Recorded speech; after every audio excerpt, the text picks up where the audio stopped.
কংগ্ৰেছ দলে আমি কৈছিলোঁ যে অসমত SIR হ'ব নোৱাৰে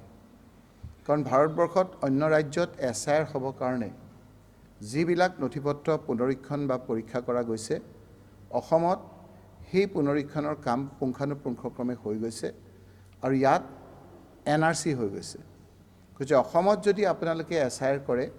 তেতিয়াহ'লে সুপ্ৰিম কোৰ্টৰ তত্ত্বাৱধানত যি NRC আৰম্ভ হৈছিল তাৰ চূড়ান্ত পৰ্যায়ত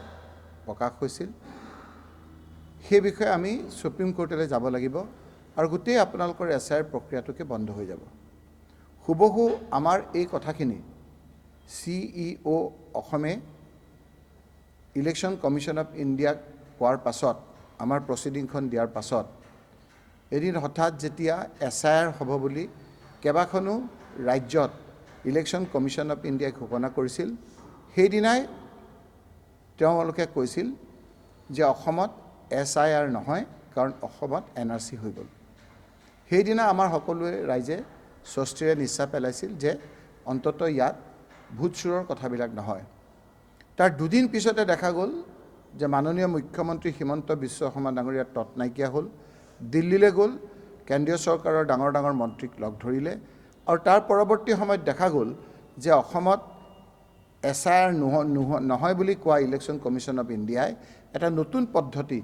ইয়াত প্ৰয়োগ কৰি SR বুলি এটা স্পেচিয়েল ৰিভিজন বুলি এটা পদ্ধতি উলিয়াই ইয়াতো তেনেধৰণৰ কাম আৰম্ভ কৰিবলৈ তেওঁলোকে ঘোষণা কৰিলে ভোটাৰ লিষ্টৰ এনেধৰণৰ এটা সময়ে সময়ে পুনৰীক্ষণ হোৱা 18 বছৰ ওপৰৰ মানুহবিলাকৰ নাম সোমোৱা মৰা মানুহবিলাকৰ নাম কৰ্তন হোৱা কোনোবা যদি এঠাইৰ পৰা আন ঠাইলৈ গৈছে সেই নামৰ ট্ৰান্সফাৰ হোৱা সেইটো এটা পদ্ধতি আছে সেইটো এটা ৰিভিজন হয় কিন্তু স্পেচিয়েল ৰিভিজন কেতিয়াও ক'তো হোৱা নাই কোনে কয় যে SIR আমাৰ আগতো হৈছিল SIR গোটেই আমাৰ স্বাধীন ভাৰতৰ কোনোদিন SIR হোৱা নাই স্পেচিয়েল ইণ্টেনচিভ ৰিভিজন আজিলৈকে ক'তো হোৱা নাই মই তথ্য সহকাৰে আপোনালোকক ক'ব পাৰোঁ ইয়াতো এতিয়া SIR জাপি দিলে SIR দিয়াৰ পিছত CEO আমাক মাতি লৈ গ'ল আমাক ক'লে যে আপোনালোকে আমাক সহযোগ কৰক আমি বৈধ মানুহৰ নাম আমি কাকো কাটিব নিদিওঁ আৰু নিয়ম অনুযায়ী আমি সকলো কৰিম গতিকে আমাক সহায় কৰক কংগ্ৰেছ দলে সেই ক্ষেত্ৰত ক'লে যে যদি আপোনালোকে হাৰাশাস্তি নকৰে যদি প্ৰকৃত ভাৰতীয় নাগৰিকৰ নাম কৰ্তন নহয় তেতিয়াহ'লে এই ক্ষেত্ৰত আমি সহযোগ কৰিম কাৰণ এখন শুদ্ধ ভোটাৰ তালিকা হোৱাটো কংগ্ৰেছ দলেও বিচাৰিছে প্ৰতিটো ক্ষেত্ৰত আমি সহায় কৰাৰ পাছত আজি যিটো দেখা গ'ল যে খচৰা ভোটাৰ তালিকা হোৱা বুলি কৈ হোৱাৰ পাছত তাৰ পিছত এতিয়া আপোনাৰ বিভিন্ন ধৰণৰ ক্লেইম এণ্ড অবজেকশ্যনৰ যিটো চলি আছে সেই সময়খিনিত যিটো হৈছে মানুহৰ অত্যাচাৰৰ সীমা চেৰাই গুচি গৈছে যাৰ তাত অবৈধভাৱে নটিচ গৈছে যি মানুহজনে কৰ্মসূত্ৰে এতিয়া বাহিৰত আছে এটা দিন সময় দিয়া নাই যে তেওঁ আহি শুনানি দিব লাগে সুশৰীৰে উপস্থিত হ'ব লাগে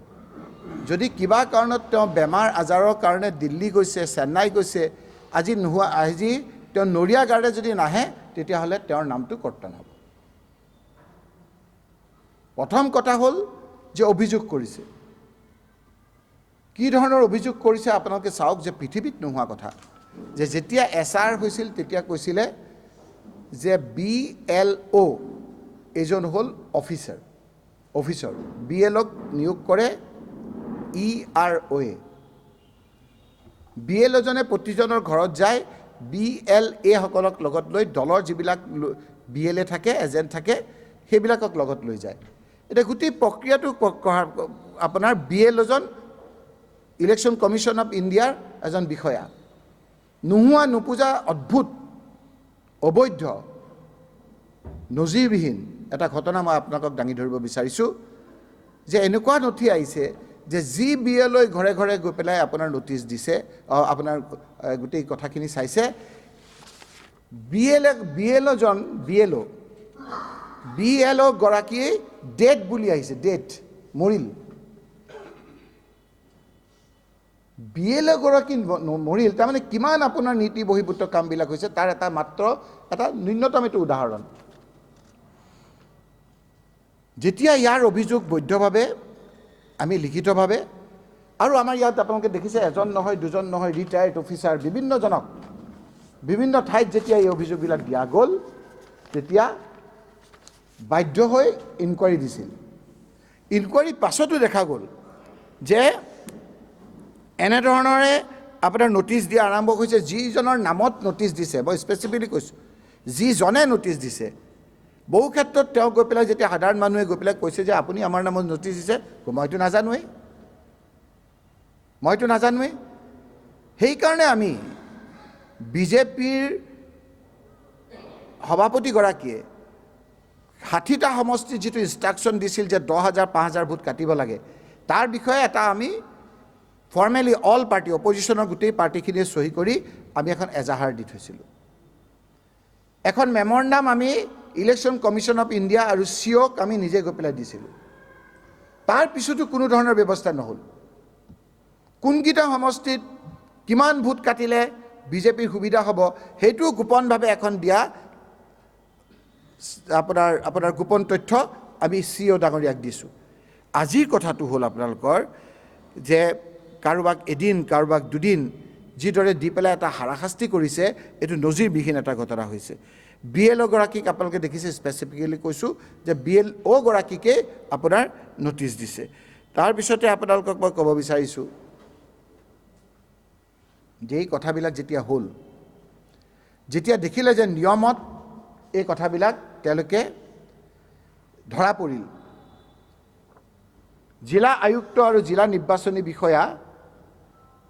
নগাঁৱে গোটেই হিয়াৰিংটো বন্ধ কৰি দিবলগীয়া হৈছে